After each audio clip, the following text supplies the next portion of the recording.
Muy buenos días. Vamos a hablar hoy de Hipócrates, porque Hipócrates está considerado el padre de la medicina y vivió alrededor de 460 años antes de Cristo al 370. Ya sabemos que antes de Cristo los años se cuentan de atrás para adelante, atrás para adelante, como decimos. Hipócrates, ustedes lo que tienen que saber es lo siguiente, porque hay mucha información y el problema de la información en medicina es que antes no había y hoy en día hay mucha. Hipócrates es el padre de la medicina por razones metodológicas, doctrinarias y éticas.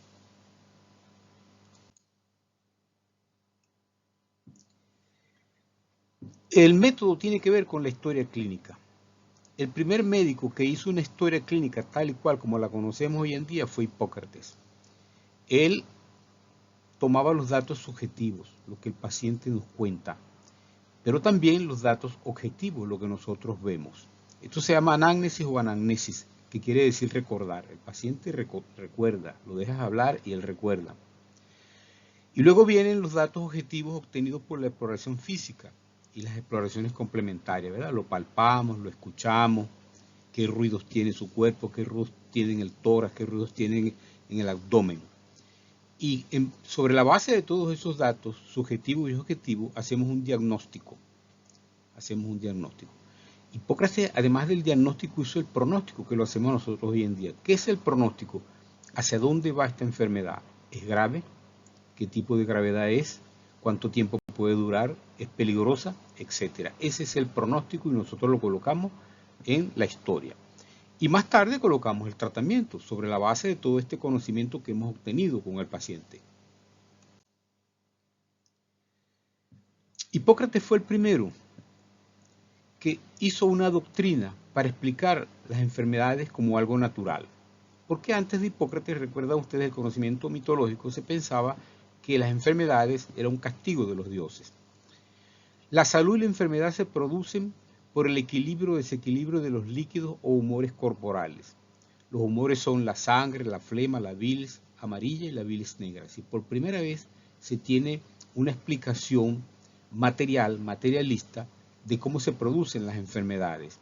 Las preguntas son objetivas y se excluye lo mágico religioso. ¿Qué quiere decir eso de que las preguntas son objetivas?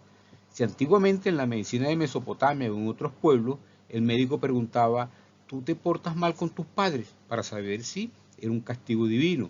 No, ahora simplemente dónde vive usted, en qué condiciones vive, se mojó con agua de lluvia, etc. Y la ética, que es la tercera razón por la cual Hipócrates es el padre de la medicina, porque él hizo el juramento, que hoy en día se llama hipocrático y que ustedes lo van a tener en el momento de graduarse. La ética se llama también filosofía moral. Es la disciplina que estudia la conducta humana, el bien y el mal, lo correcto y lo incorrecto, la virtud, la felicidad, la idea del deber. Para nosotros, la ética se llama deontología, que se puede definir como aquella ciencia que versa sobre el conjunto de principios éticos y deberes relacionados con un oficio, en el caso de nosotros, con el oficio médico. En Venezuela, el doctor Luis Racete fue quien hizo la deontología médica o moral ética, que es la que usamos en nuestro país. Hipócrates era un gran observador. Por ejemplo, y esta es una de las cosas que nosotros debemos heredar de él, la observación. Ante Hipócrates se presentaron personas, hombres de las llamadas tribus escitas. Los hombres de esta tribu sufrían de impotencia y de esterilidad, eran estériles e impotentes.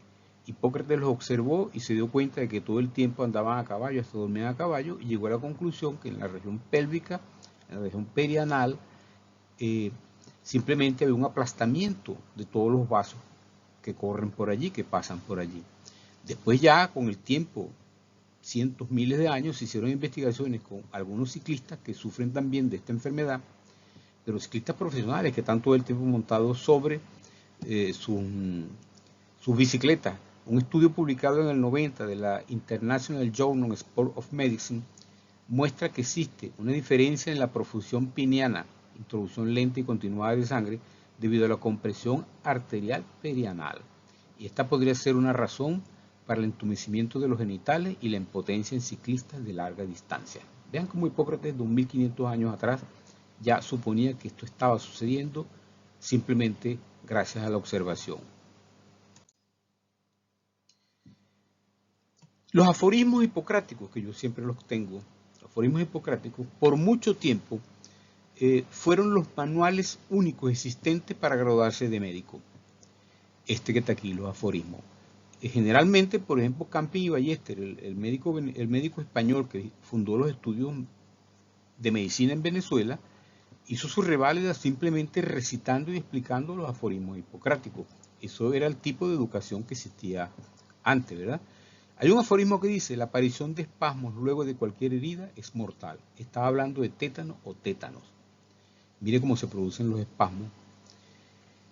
La aparición de espasmos. Entonces, ¿qué hay cuando tétanos? Tensión convulsiva de un músculo o de un miembro. Esto que está aquí.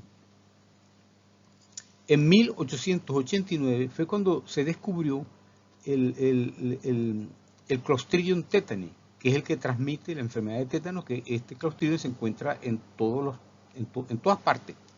Por eso es cuando nos cortamos, nos colocan un toxoide tetánico, una antitetánica, y la vacuna fue inventada simplemente o solamente en 1889. Contra el tétano, las mujeres embarazadas reciben su vacuna, los niños, todos ustedes lo han recibido y ustedes lo conocen. Pero ya Hipócrates, 2500 años atrás, sabía de qué se trataba y que cuando había una herida y luego venían un espasmo, unas convulsiones, simplemente el paciente moriría, porque en aquella época no existían tratamientos. Y por último, quiero conversarles de la fases hipocrática, que es el rostro humano cuando una persona, un paciente, un enfermo está próximo a su muerte. Cambia totalmente. En Hipócrates dice lo siguiente: el más desfigurado es el peor. Las facciones del rostro han llegado al último grado de alteración cuando la nariz se pone afilada, los ojos se hunden, las sienes se sumen, las orejas están frías y con los lóbulos hacia arriba, la piel de la frente está dura, tirante, seca, el color de toda la cara es pálido, verde, lívido y aplomado. Figúrense ustedes, este es Simón Bolívar y este es el rostro de Simón Bolívar. Pero ¿qué es lo interesante de esto? Que el mismo Simón Bolívar dijo que este cuadro que hizo el pintor peruano José Gil de Castro en 1825 más o menos es la más grande exactitud y semejanza. Es decir, este es mi rostro, dijo Bolívar. No, por allí, bueno, que empezaron a hacer rostros de Simón Bolívar, ustedes saben qué fue lo que pasó por allí. Pero este es el rostro porque Simón Bolívar lo dijo y regalaba a la gente este retrato, copias de este retrato. Ahora bien, en mayo de 1830, unos meses antes de morir, este es el rostro de Simón Bolívar, irreconocible. ¿Qué lo hizo José María Espinosa? Este es un neogranadino, un colombiano, pintor que lo hizo en papel, en una hoja de papel de carta. El mismo Simón Bolívar dijo que él no se conocía y él mismo dijo: tengo como 80 años en ese retrato, pero se reconoció de que era él. Entonces, esto es la fases hipocrática, para que sepamos. Y la fases hipocrática es, repitamos, el rostro humano cuando está próximo a su muerte, y en el rostro de Simón Bolívar nosotros vemos cómo se refleja este tema hipocrático.